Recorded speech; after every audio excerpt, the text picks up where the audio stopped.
Voici 60 secondes expat. Préparé et présenté par Louisiane.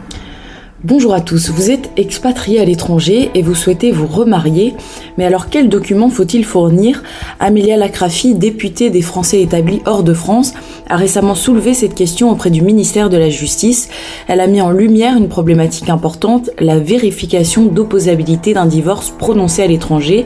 Selon elle, cette vérification, bien que non obligatoire, est souvent exigée par les consulats, ce qui complique les démarches pour se remarier à l'étranger. Dans une lettre du 23 janvier 2024, elle rappelle que l'absence de cette vérification ne devrait pas empêcher les parties de se remarier.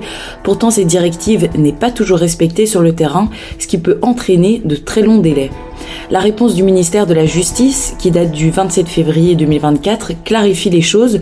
Selon l'instruction générale relative à l'état civil, un officier de l'état civil peut remarier un ressortissant français ou étranger divorcé à l'étranger si les documents suivants sont fournis.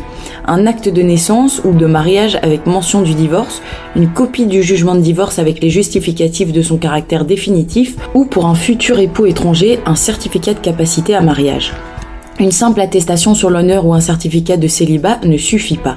Ainsi, si vous êtes un Français expatrié et que vous souhaitez vous remarier à l'étranger, assurez-vous d'avoir les documents nécessaires. Cette clarification du ministère devrait simplifier vos démarches et donc réduire les délais.